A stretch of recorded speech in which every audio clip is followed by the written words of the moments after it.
Hai semuanya, perkenalkan nama saya Grace Renata Sitorus, saya dari SMP Negeri 1 Siantar, kelas 97. Di sini saya akan membahas tentang bab 4, masa kemerdekaan hingga masa reformasi. Saksikan ya. Bab 4, Indonesia dari masa kemerdekaan hingga masa reformasi.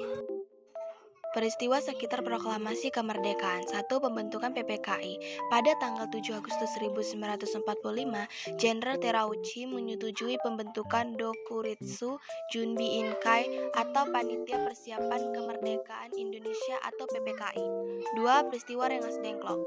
Berita kekalahan Jepang semakin jelas ketika tanggal 5 Agustus 1945 dini hari, Sekutu mengumumkan bahwa Jepang sudah menyerah tanpa syarat kepada Sekutu dan perang telah berakhir. Penyerahan Jepang kepada Sekutu menghadapkan para pemimpin Indonesia pada masalah besar karena Indonesia mengalami kekosongan kekuasaan, menyebabkan munculnya konflik antar golongan muda dan golongan tua.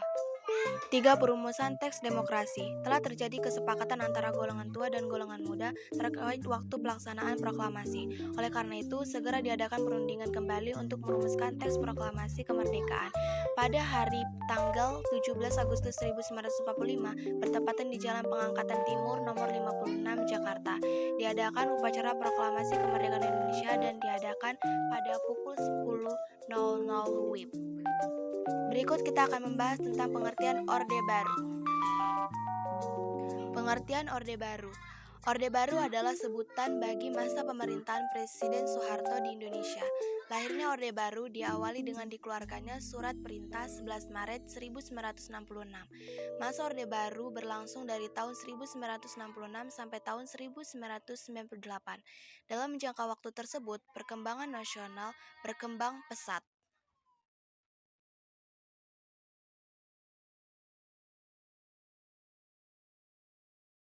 Berikut kita akan membahas tentang perkembangan politik.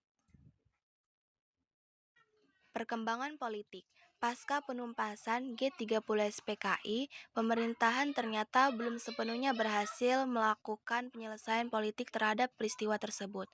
Kondisi ini mendorong para pemuda dan mahasiswa melakukan aksi-aksi demonstrasi menuntun penyelesaian yang seadil-adilnya terhadap pelaku G30 SPKI dan pembaikan ekonomi. Pada tanggal 12 Januari 1966, pelajar, mahasiswa, dan masyarakat mengajukan 3 tuntutan rakyat yaitu 1. Bubarkan PKI, 2.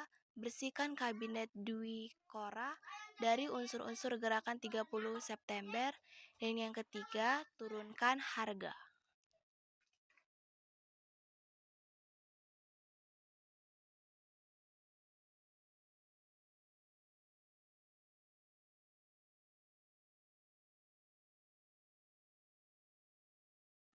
Berikut kita akan membahas tentang perubahan masa Orde Baru. Perubahan di masa Orde Baru.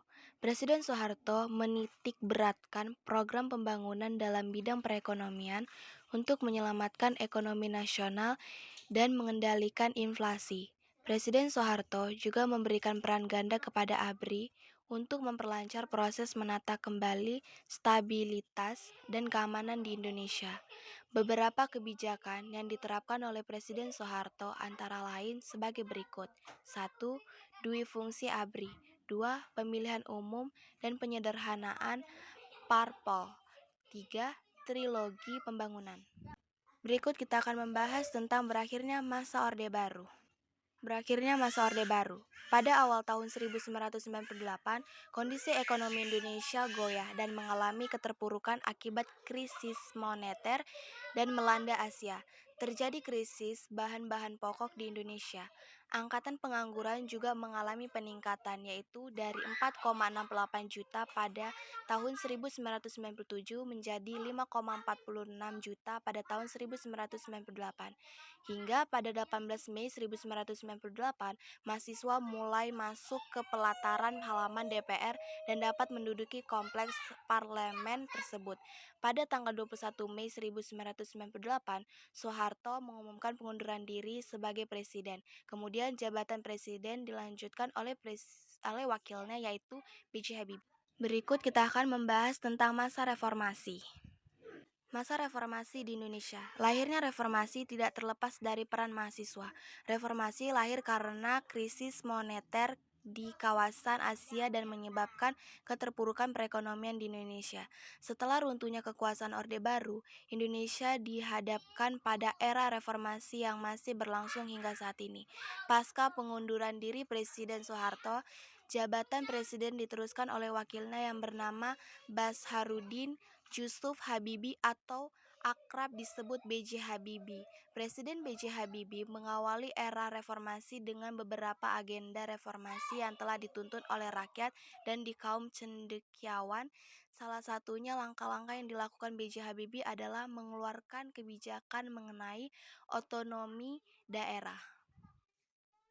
Sekian dulu pembahasannya. Terima kasih buat teman-teman yang sudah mau menonton. Jangan lupa like dan subscribe ya teman-teman semuanya. Makasih udah yang udah nonton. Bye-bye.